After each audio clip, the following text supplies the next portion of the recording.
साथियों, अभी पिछले एपिसोड में पंडित नीलकंठ भट्ट द्वारा लिखे गए भगवंत भास्कर का उल्लेख और भरे नरेश भगवंत राव के वंश का वर्णन। अब डिस्कवरी ऑफ इटावा के क्रम में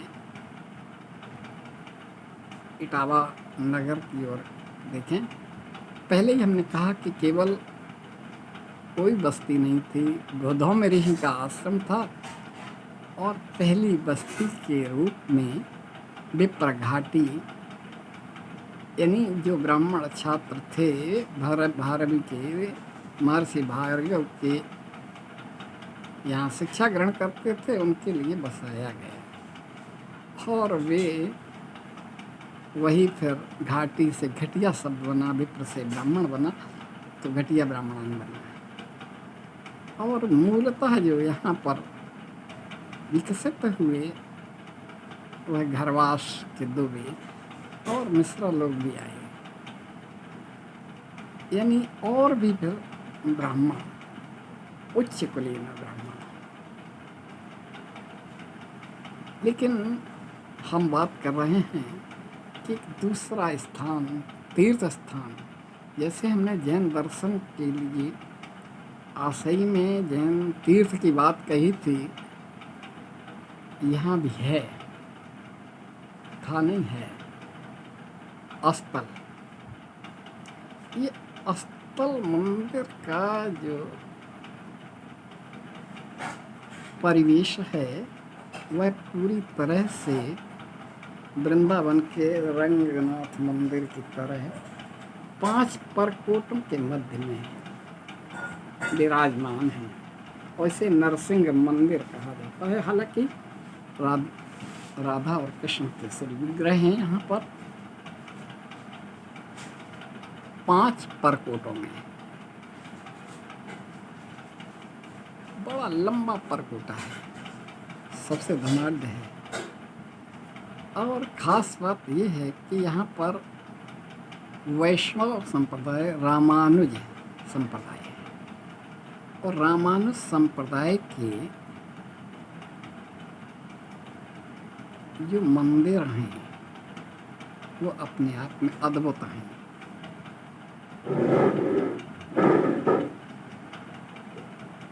जिस तरह से तिरुपति बालाजी में वेंकटेश हैं, तो उसी का प्रतीकात्मक एक मंदिर छपेटी में है, वेंकटेश मंदिर। जब हम गोविंद वरदास और श्रीमन नारायणाचार्य के तुलसी के रामचरितमानस के काव्यानुवाद पर चर्चा करेंगे, तब हम वेंकटेश मंदिर की बात रखेंगे। लेकिन संप्रदाय एक ही है, रामानुज संप्रदाय, वैष्णव संप्रदाय रामानुज। यह भी अस्थल मंदिर 5 परकोटों में। यहाँ अंदर बहुत कुछ है, बावड़ी भी है, तालाब है, सरोवर है और कुआं भी है, कूप भी है। जब आक्रांता आए, आक्रांताओं की बात कही ना, हम आक्रांताओं की बात भी कहेंगे। सीधे सीधे अगर कन्नौज नरेश जयचंद की पुत्र ही संयोगिता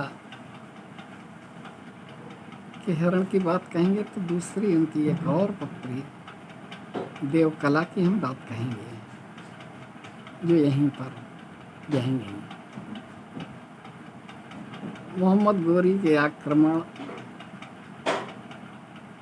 की चर्चा थोड़ा संकेत दिया था आसई और मूज के दोस्तीकरण का। अब एक और आक्रांता हैं आलमगीर औरंगजेब, और आलमगीर औरंगजेब ने सीधे सीधे टारगेट किया अस्थल को।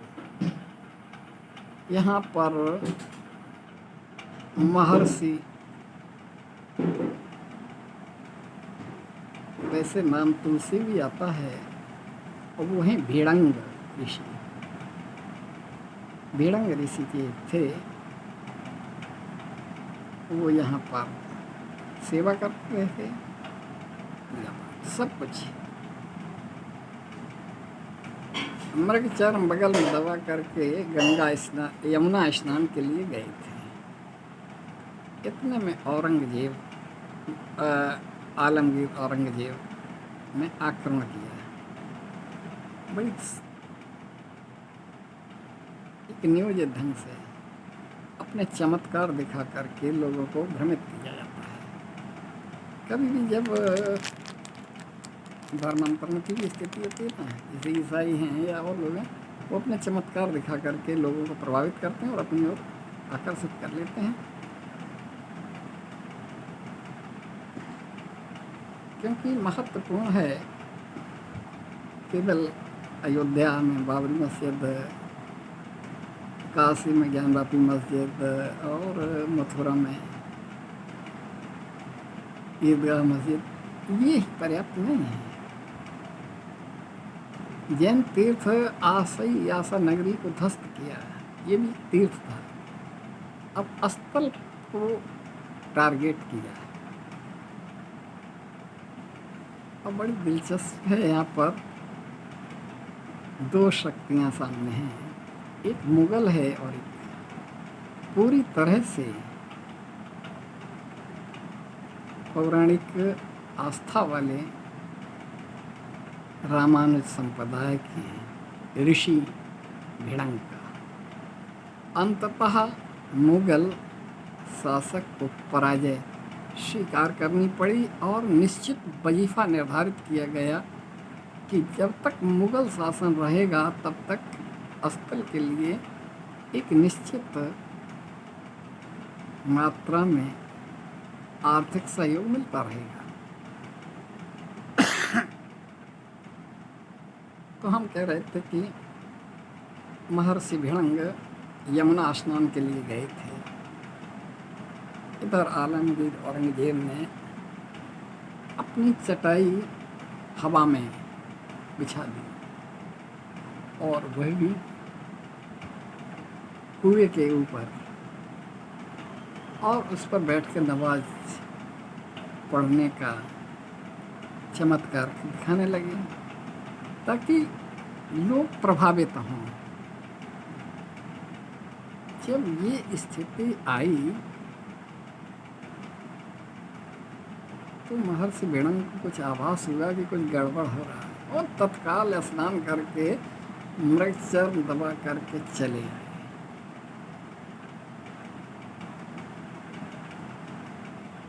और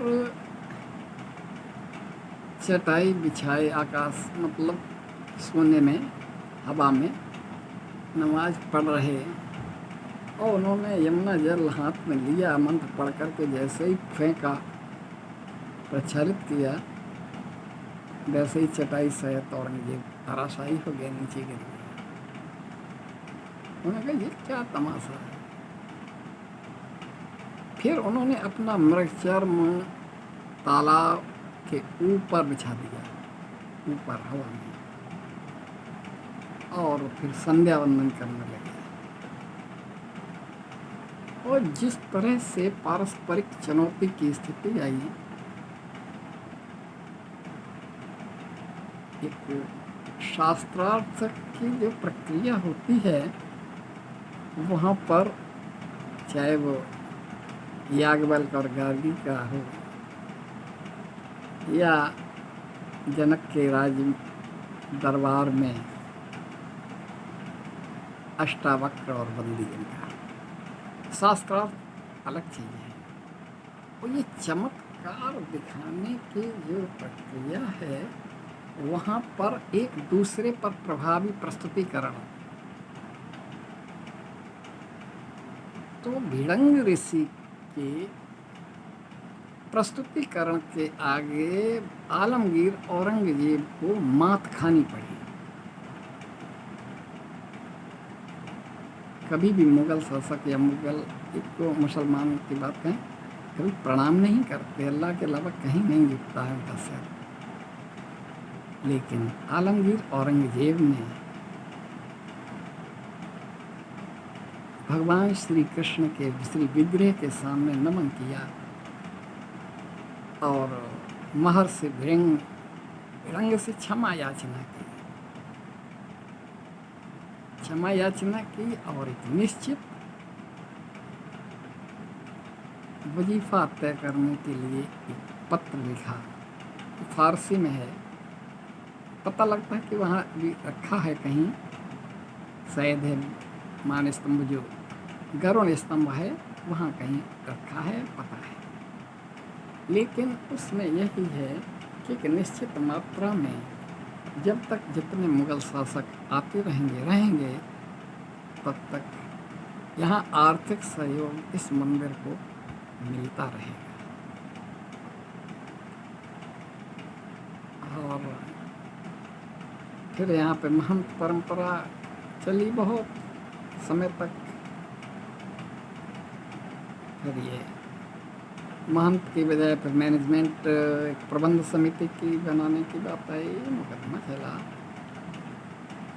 बाद ही ख़त्म भी हो गए रहे पंडित राजा राम चौधरी। फिर वो क्या हुआ, आया बताते हैं, आया निर्णय, लेकिन महंत परंपरा और उस पर वो नहीं हो पाया, क्योंकि जिस समय ये निर्णय हुआ था उस समय जो प्रबंध समिति बनाई गई थी उसमें अध्यक्ष बनाए गए थे लखनऊ के नरसिंह राव, और वो उनका मुकदमा लंदन में चलता रहा, उन्होंने ध्यान नहीं दिया, बहरहाल वो अटक गया। फिर बाद में हुआ जो भी हुआ। तो ये स्थल में औरंगजेब के और महर्षि भिड़ंग के बीच का जो उपक्रम था वो भारतवर्ष में शायद ही कहीं और देखने को मिलता। अब ये जो स्थल का जो क्षेत्र है ये केवल इतना ही नहीं है, इधर जसवंत नगर और उधर जालौन तक फैला हुआ है।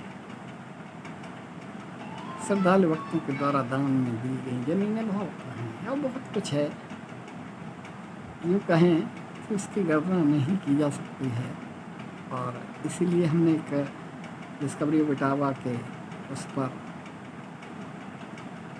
जो विकिपीडिया का पेज था उस पर हमने लिखा था कि उत्तर भारत का सबसे धनाढ्य पद्मनाभ मंदिर अगर कोई है तो वह अस्तर। बहरहाल आगे हम और चर्चा करेंगे। अब हम इटावा पर ही जब बात करेंगे तो केवल विप्र घाटी और स्थल से हट करके फिर किस तरह से विस्तार हुआ, कौन लोग यहाँ आए और किन किन वंश के, जैसे गोरखपुर से अग्रवाल आए, गोरखपुर आए, फिर लखनऊ से टंडन आए, और फिर यहाँ पे कहाँ तक का विस्तार था शहर का और कितना बढ़ता गया, उस पर भी हम चर्चा करेंगे। और अब ख़ास तौर पर हम बता दें, अब हम पौराणिक आख्यान वाली बात निकल गई, बहुत कुछ कहा। अब हम गजेटियर और पंडित कृपा नारायण पाठक द्वारा लिखे गए इटावा जनपद के 1000 साल को टच करते हुए आगे का प्रसंग सुनाएंगे। आप लोग बने रहें, सहयोग करें, मतलब जो है सुने। डिस्कवरी ऑफ इटावा ये बहुत महत्वपूर्ण है, क्योंकि आने वाले समय में इसकी अपनी महत्ता कम नहीं होगी, बढ़ेगी।